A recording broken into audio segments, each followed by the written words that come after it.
Good evening বন্ধুরা, ছন্দা রান্নাঘর থেকে আমি এসে গেছি আজকে দুর্গাচকে। দেখুন দাদা বৌদির বাড়ি, আমার মেয়ের জেঠু জেঠিমার বাড়িতে।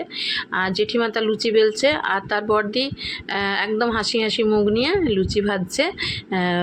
আজ এই যে মেয়ে আমার এসে পড়লো। আজকের এই জেঠিমার বাড়িতে তার আয়োজন সব আমার জামাইয়ের জন্যই। তো এই যে তার জেঠু আর এই হচ্ছে ছোট জামাই আর এই আমার জামাই আর গুটলু আর তার দিদিরা রয়েছে। এই হাসি আড্ডা এইটার জন্য এটা মিস করব না বলেই আমিও ভাবলাম আমি চলে যাই, একটু ওদের সাথে একটু দেখা হয়ে যাবে। মেয়েটার সাথে কয়েকদিন দেখা হয়নি, আমার একটু বাজার করারও ছিল, তাই ভাবলাম একটু বাজারও করে নেবো আর ওদের সাথে দেখাও হয়ে যাবে। তারপরে এই দেখুন এসে পড়েছে একদম লুচি, আলু ভাজা, পনিরের তরকারি আর 4 রকমের মিষ্টি। ওরা খাওয়া দাওয়া করে ওদের বাড়ি যাবে, আমিও অল্প কিছু খাওয়া দাওয়া করে আমিও বেরিয়ে চলে এলাম। আমার আর বসা যাবে না, আমি অল্প কিছু বাজার করে নিয়ে চলে এলাম। গরমের মধ্যে কী বাজার করব খুঁজে না পেয়ে অল্প কিছুই নিয়ে চলে এলাম।